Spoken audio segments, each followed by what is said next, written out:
left unsaid. Days that can't be counted by the time till rent. Tomorrow's just another like the one that comes next. The corner of the highway that leads to the job, at the desk by the boss with the elegant watch.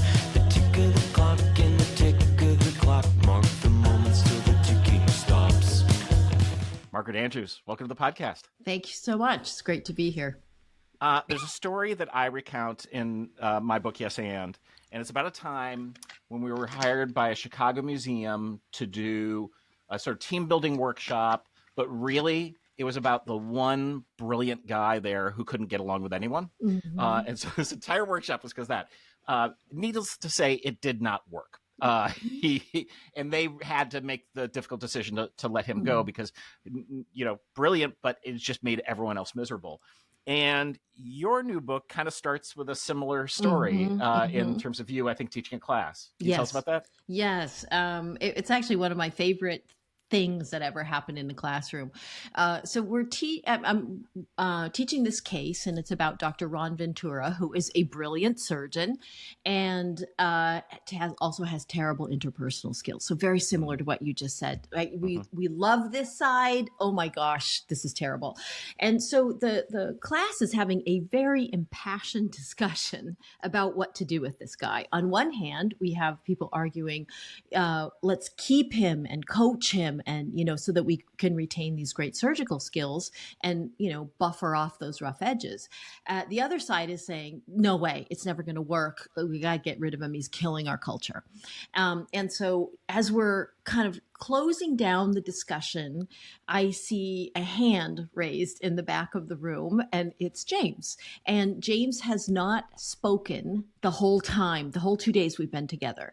And so, of course, I call on him, and he says, I'm Dr. Ventura.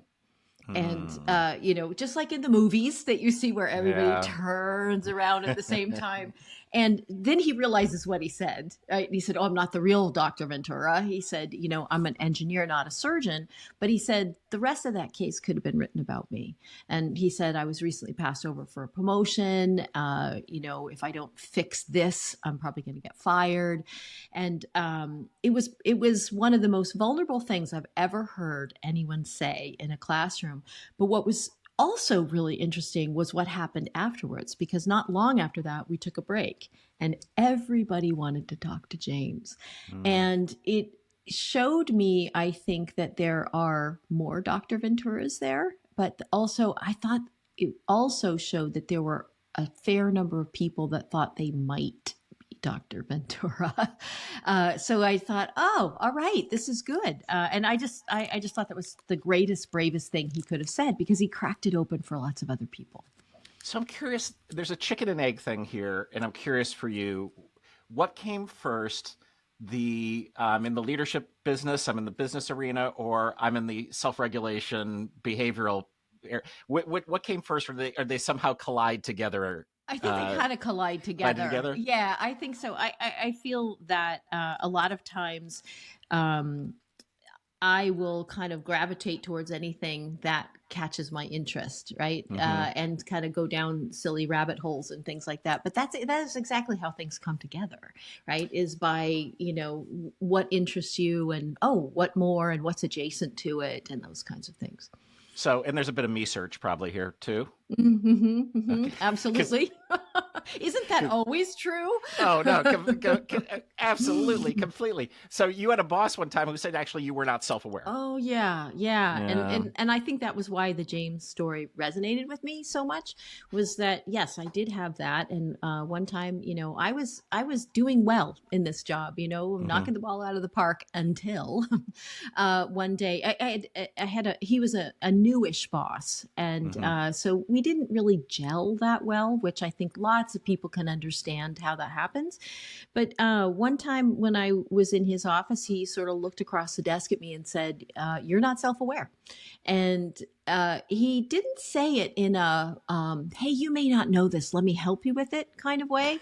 He said it in a "You're broken and cannot be fixed" kind of way, Well, and which was stunning, right? Just yeah. I didn't know what to do, what to say, etc. And of course, he went on to say I was, overly ambitious and too demanding, and on and on and on. And so I don't even remember how the meeting ended, but I couldn't hear it, right? I couldn't hear it. It hit so hard. But much later when I really, I'll say, calmed down first, and then really started thinking about it, that I realized, oh, I think he's right. I think he's right. And at that time, I know that there were people on my team that felt anxious, and some of them felt underappreciated. And I think and of course, my relationship with my boss was certainly underperforming. And I didn't want that. It was a situation that I had created inadvertently. It was not what I wanted, but I had only myself to look at for why it was that way. And so that was kind of when I vowed, I don't like this. I don't want this. This will not stand, kind of thing. And that's when I started saying, okay, what am I going to do about it? And yeah, so then I just went on a nerd research thing about, what can I learn? Who can I learn from? What is philosophy say? What does the academic research say? All of anything that I saw a strand, I would pull on it, and that's where it all kind of led to this one thing, which is you have to understand and manage yourself first, right? That's where it comes in. Well, and you were able to name it, and of course, someone named it for you to start. Yeah, and that happens sometimes, and that ability. That ability to be willing to work on yourself over a course of time, to me, has been the hallmark of every good interaction I've had with another human being. And in particular, because you're big on making lists, we are too. At Second City, there's a lot of list making, and you talk about this idea of think about your best boss, think about the attributes and all that. I have one. I kind of worked on that. You had one. His name was Mike. What made him a great boss? What made him a good boss, and I say this, that I don't think he ever took a leadership class in his life, but he is a literary scholar. And I remember he told me one time, he said, really good authors are good authors because they understand the human condition and they understand human emotion. And he said that's what leadership is understanding people and how they operate. And I've always sort of hung on to that, and it keeps coming back to me over time. But, he was somebody that he never liked meetings. So you would never be in a meeting with Mike, or almost never. He would walk around literally every morning. He would walk around the office, and he would just come into your office and he would talk to you. And it was all very casual, right? And he knew everybody. He knew their names. He knew if they had kids, the names of those kids. And in fact, I will tell you, I invited him to my book launch party, and he came over, and my 3 kids, who are now adults, who were also there, and he walked up to each one of my kids and he said, "Hey, the last time I saw you," and he said something, and they were all blown away, right? Because my daughter, because he said, "The last time I saw you, you were thinking about medical school, and I remember you got a suturing kit for Christmas and you were working on chicken breasts," right? And her eyes were so wide open. She's like, "I can't believe you would remember that." And I thought, that's why, right? He knew those kinds of things. And to this day, now it's, 20 years later or whatever, he still remembers those, which to me is just amazing. But that kind of encapsulates why he was so good. I was thinking about this.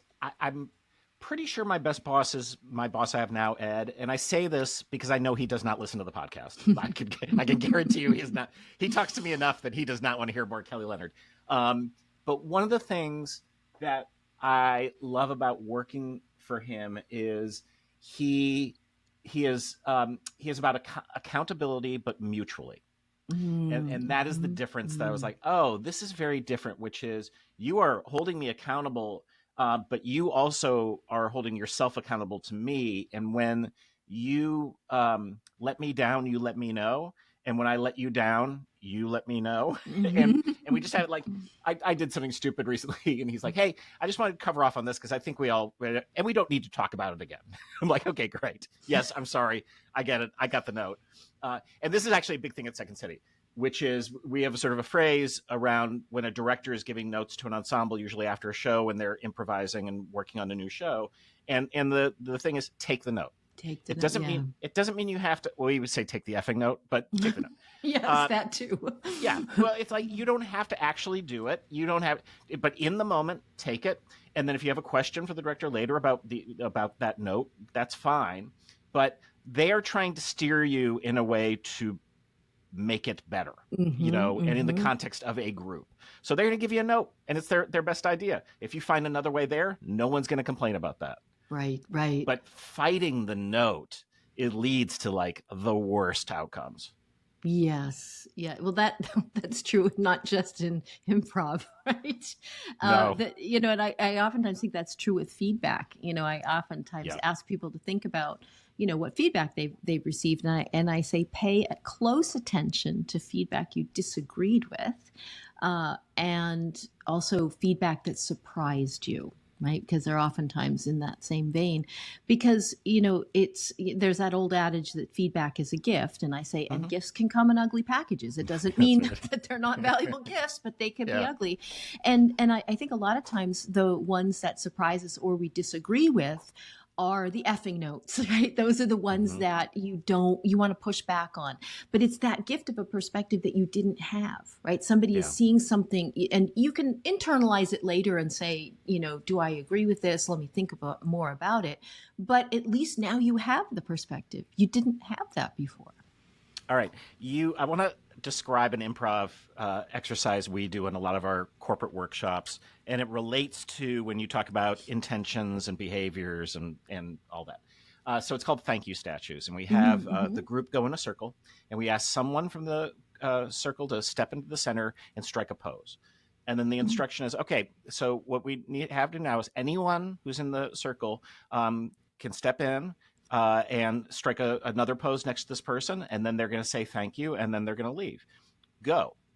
And so what, of course, happens, which is no one moves, and that person is stuck there.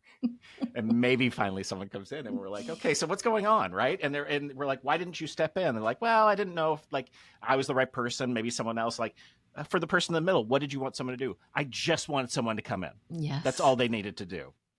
And that what we're trying to teach is you might have an intention, but all this person cares about is what you do. And did you come in to relieve them, to get them out of there? And none of you did. Yeah. Yeah. And I think that's true. And I think what you're referring to is what I say of that, that we judge ourselves by our intentions, but other people judge us by our behavior. And I think that's such a great, I want to go to your class, actually. We can arrange that.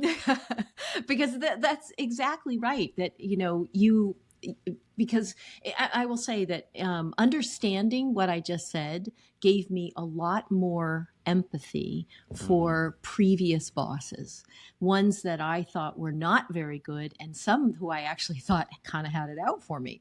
And I realized, my gosh, no, I bet you they didn't. I bet you they really meant to be a good boss, but they were learning on me. Just like, when we're starting to lead other people, we make a lot of mistakes too. Morgan Housel is a recent guest. I keep bringing up this quote because when someone nails a quote, it's the best thing in the world. And this, I think, came from his brother-in-law, which is everyone's behavior makes sense if you have enough information. Yes. Oh my gosh. I think that is so true. I think Stephen Covey said something like that, or maybe it was something like that, but it was everybody's behavior makes perfect sense to them. Yeah. Right. They're not acting, strangely to them. But to your point, or your other guest's point, is that we just don't know what that backstory is. No, but we can find out. Yes. Yes. And that leads to a thing. You talk about this in chapter 3. You say, quote, Leadership emerges from our life story and our unique portfolio of experiences, influences, ways of thinking, values, and ambitions, end quote. This is so important as it relates to leadership, culture building, storytelling, relationships. And I don't know that it is taught in business school that often. I mean, I Yeah, know it is yeah. more now, you're doing it, but this idea of like, no, all those experiences, everything, every ounce that you bring in is part of and should be part of this other world that you're in, that yes, you're making a living from, you're also spending probably most of your waking hours at. Yeah. Yes, absolutely. And I think that's the thing is that, I think there's a Zen saying that says, wherever you go, there you are. Right. And Mm-hmm. I think, yes, wherever you go, there you are. And so is all of your past. Right. And because you bring that with you. And so I think that is one of the most important things is really to understand your own backstory and how your own backstory is not always back, right? You bring it with you. What was that quote? I'm blanking on the author that said it. The past isn't dead. In fact, the past isn't even past. That we bring it with us, and so I do. I think that that's really important to understand it because it doesn't, and it can be hard for a lot of people because it takes some courage to really look at those things. But then I love quotes by authors too. C.S. Lewis said, you can't go back and change the beginning, but you can start where you are and change the ending. And actually, now that I'm thinking about that, feels like a very improv quote, right? Yeah. I always quote Irving Yalom, who says, "Sooner or later, you have to give up the hope for a better past." That's great. That is great, Yeah. right? It is yeah, it is. And lots of people have had odd and troubling and hard things in their past, and but it makes them who they are. And the learning, you talk about this, and we know from improv, it's this zone of discomfort that is where the learning happens. And like, I don't think you can name a thing that is of real value and really important to you that isn't hard.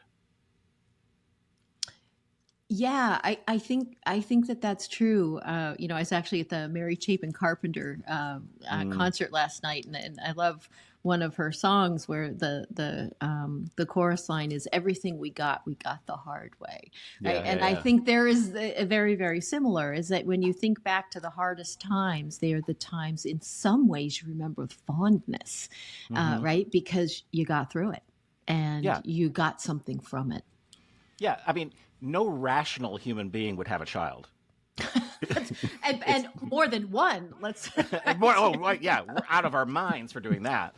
I mean, it's expensive, it is hard work, you lose your time, and yet, I can't speak to anything that has been more important than my two children. I agree. And actually, it was having children that actually made me understand leadership more in the sense that I have 3 kids, and before having children I knew nothing about children. I had never changed a diaper. I did very little babysitting when I was younger. So as I was leaving the hospital with my first son, I remember thinking that if they knew how little I know about what I'm about to do, they would never let me leave with him. And but apparently they didn't know, and they let me leave. And so I had to learn everything about babies in general, but him in particular. And so when I had my second one, I thought, I got it now, and then I realized, oh, no, I don't. He has his own moods and likes and dislikes and sense of humor and all of these kinds of things, totally different from his brother. Yeah. And then my daughter comes along and I think, all right, now I got it, right? Again, I was totally wrong. And that is when it dawned on me that, if my own genetic material is not similar, why would I expect some random collection of strangers at work to be similar at all? And that was, that blinding flash of the obvious. And that's what it felt like. It's like, how could I not have known that? But I didn't know that. It's funny, you don't talk about that much around generations in the workplace, but this is a conversation, of course, that is happening. And my wife is a college professor, so I've always worked with young people. And yes, of course there are differences, they are wildly overstated with regard to I'm so glad to hear you say that. I believe that too. it's right? just crazy because like, oh, young people can be difficult. Like, have you not like, do you have any awareness of what you were like as a young person? Like, Yes. so, Yeah. And I think it's similar to this idea of like get to know them, like how, and this is as simple as asking a few questions, and people are more than willing to sort of share. You have a point in the book where you say emotions are data. Mhm. And I think that is so crucial because we still live under this false premise that somehow the workplace can be an emotion free terrain. And it's like, well, first of all, like, well, no. And then even like, why would you want it to be? Oh, well, I tell people in class, and they think it's funny, but I'm actually thinking we should do this. Is that I've been in meetings, I bet we all have, where somebody says, well, let's just leave our emotions at the door. And I said, next time I'm in a meeting where anyone says that, I'm going to get up and walk over to the door, right? Because you can't leave your emotions at the door. And by the way, you shouldn't. And that's actually a quote from Susan David, who talks about emotions as data.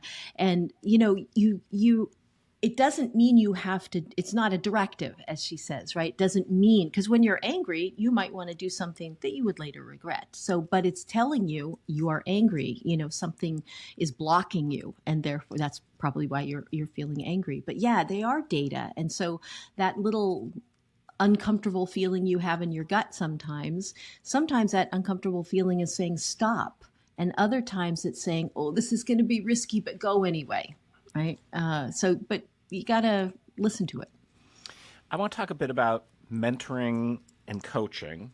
And then I also want to talk to you a bit about sponsoring, which is another thing. But talk to us about the difference between, let's start with mentoring and coaching. How are those two things different? Yeah, so they're very similar ideas, right? Is that we're trying to help somebody get from here to there. So mentoring is really where you give somebody the benefit of your experience. So if somebody is new on the job or something like that, I might say, hey, try this. Or, oh, you're having a difficult time talking to so-and-so. Hey, they're really interested in this. Try this angle, right? So that it's more of a telling or a suggesting, whereas coaching is more about questions and so what were you thinking, during that time? And, if you were in that situation again tomorrow, would you want to deal with it a little differently? So it's more, I think of mentoring as from me to you, and whereas coaching is me asking you, but it's from you. And so different times can be helpful to mentor and different times to coach. But one of the things I think about coaching is that you're helping them solve the problem for themselves, right? And you're building their efficacy right? If they can solve this problem, they feel really good. And now they have some skills to think about this a little bit differently. So that in the world of theater and improv in particular, directors and in improv, they call them often coaches. At Second City, we're a theater, so we also use the term director. But they are also, getting the actor to, you're not giving line readings. You're not saying, say it this way, because they don't learn anything. It's like that you guide them and you side coach and you get them to make that discovery themselves. And then we had Rosalind Chow on the podcast, and she talked about sponsoring. And her thing is mentoring is when you're talking to a person. Sponsoring is when you're talking about someone. Yes, that's right. And I love that too, because it's like, I think these are important distinctions that words are important and these are all different things. And quite frankly, successful leaders are doing a little bit of all of that at different times. Because I think it's not just the person, right? It's so the leader, you might think person A, person B, person C, one person needs coaching, one person needs mentoring. I say it's actually usually not the person, it's the situation. That sometimes you might need to coach and sometimes it'd be more effective to mentor. At any point, did you consider calling this book It Depends? Actually, I have a class called It Depends, which is It's called because for years and years and years, people would ask a very specific question: "What should I do in this situation with my boss?" And I would always say, "Well, it depends, right?" And Yeah. I realized, well, that's a very unsatisfactory answer, and but it does, right? It depends does. on who is it, what are the stakes, what have you tried before, who else is it, right? You can think of 40 different things that are going on, but then I started saying, okay, how can I help people understand what it depends on? And so, yes, I believe there is I won't say never, but almost never a single right answer to any question in leadership. But you try something today and it works. You might try the same thing tomorrow and it won't work because it's not the same situation. No, and there are so many variables. It could be Mm-hmm. it's not the same situation. It could be something external changed. It could be something Mm-hmm. internal changed. It could be different people. So the idea that you're going to have any sort of sequential linear solution set.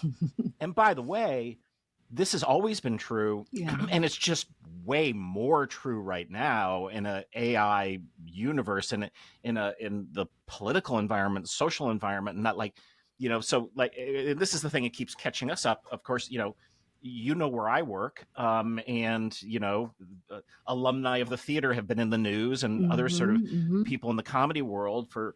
We just assumed we could say all the things we get to say, and suddenly you can't. And then what does that mean? Yeah. And it is truly complex, and it speaks to this larger idea of culture, which is really one of the things I wanted to get into with you, because it's such a squishy concept. It's such a Yeah. squishy Yeah. word. People throw culture around. So talk us to a bit about how you make that sort of tacit.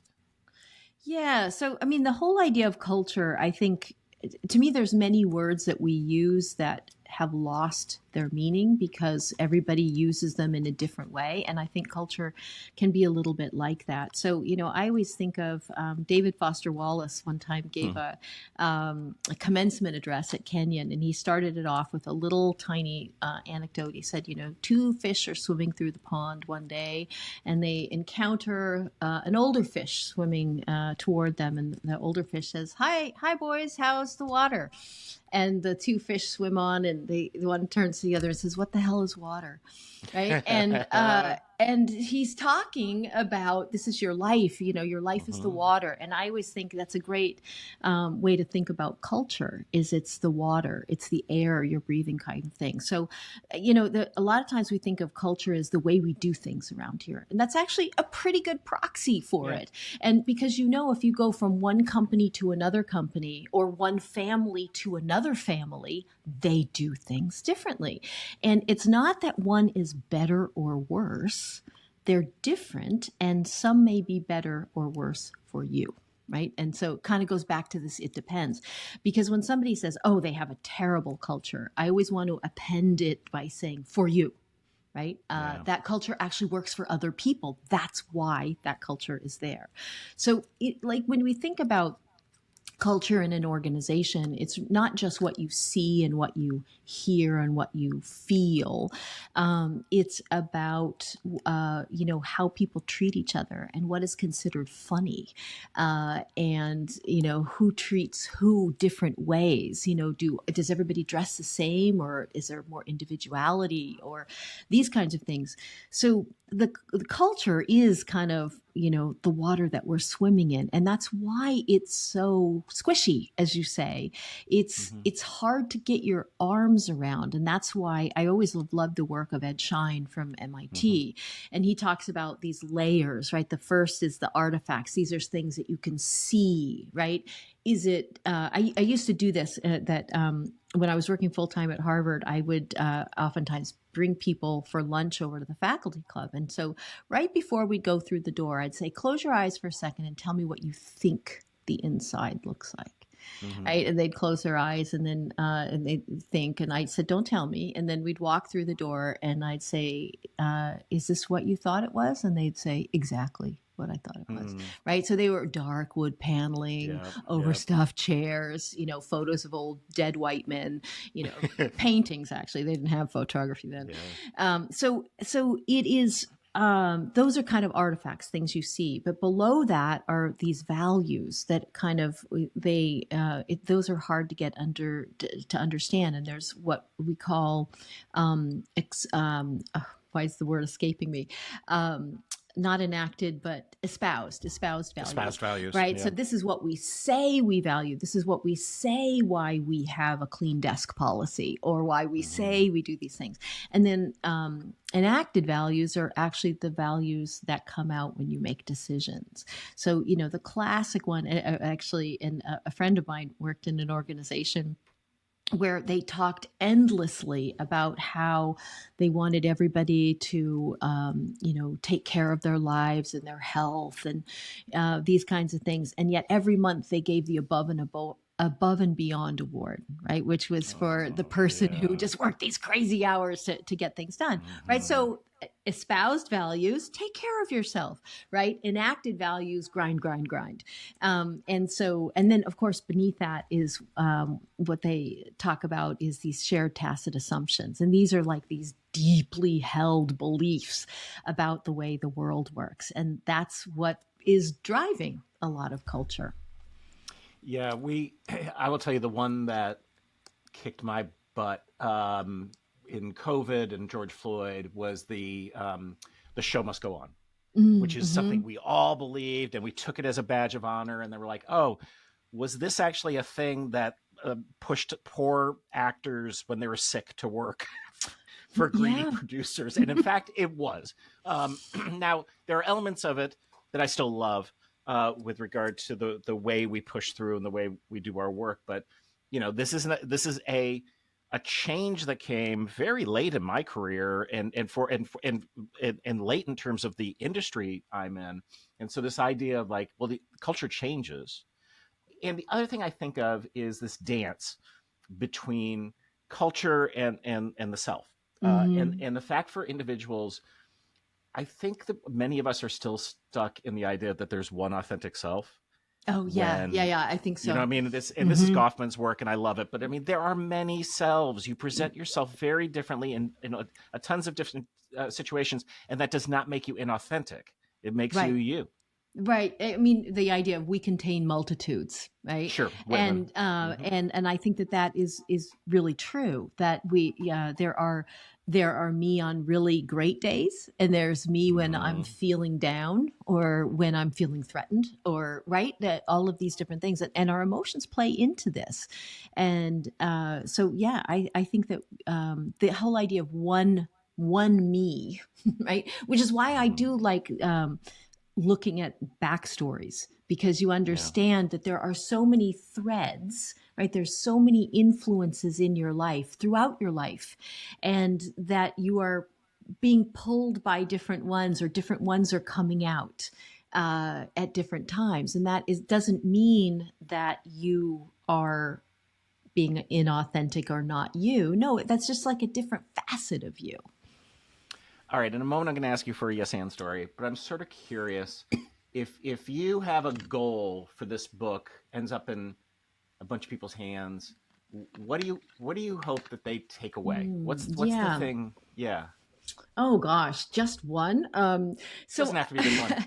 I was going to say, but really, what I believe that if we all understood ourselves a little bit better, that the world would be a better place. That we would all just chill out a little bit and realize that most of the time, most people aren't thinking about you, and so it just lets you ratchet it down a little bit. So if we understand ourselves, I think that we find our roots, right? And then when you have those roots, you are not buffeted by every wind that goes by. And I think understanding ourselves helps us to understand other people. So, and I would say that people would make the effort, right? If we could move the needle a little bit on understanding and managing ourselves, I think we move the needle on leadership. And that is at the family level, at the organizational level, at the friendship level, at societal levels, right? So I think that there can be a positive spiral and not just a negative spiral. So that would be what I would hope would happen. I absolutely love that. And the best thing I ever did for myself as a business person was when I just went through therapy. Yeah, yeah. People joke about that. I'm like, that's no joke, right? That is No. actually, that could be one of the best gifts that you can give to yourself. Absolutely. Yeah. We always end the podcast asking our guests for a yes and story. You have one for us? Yeah. So actually, I think it's a very recent one. And it was one that happened. It actually just kind of came out of my mouth before I could stop it. I teach classes, like 15-week classes, right, with papers and stuff like that. And so I boiled them down to a 2-day like executive program. And I oftentimes get client calls for, can you do this in a day? And I'm like, yeah, we can do it in a day. And I got a call from a client organization. They said, can you do it in a half hour? And I said, yes. And I'm like, oh my God, where did that come Why did I from? say yes to this? And right, why did I say yes to this? And I worked really, really hard. I said, okay, what can I throw out, and what exercise can I do that will, showcase these 5 different things, etc. And I got it down to a half hour. Wow. And so, but I have to say, I got this one time from a guy at Harvard, David Malin, who teaches a very successful class called CS50, Computer Science 50. And he told me that when he was going from his regular class to doing something where, remember all the MOOCs where we were going to do this? And he said he had this thing that he set up, and I think he said it was like an hour long. And he said he worked really hard, and he got it down to like 5 minutes, and he filmed it. And then he went back and he said, oh, it's still too long. Right. And he got it down to really, really short. And so that just stayed with me. And I thought, and he's a fabulous instructor, right? And I thought, oh, I'm going to learn from that. And so I said yes before I even knew what I was saying, but then I just channeled that and said, I'll figure it out. I love it. The book is called Manage Yourself to Lead Others: Why Great Leadership Begins with Self-Understanding. Margaret Andrews, thank you for coming on the pod. Thank you so much. This was a pleasure.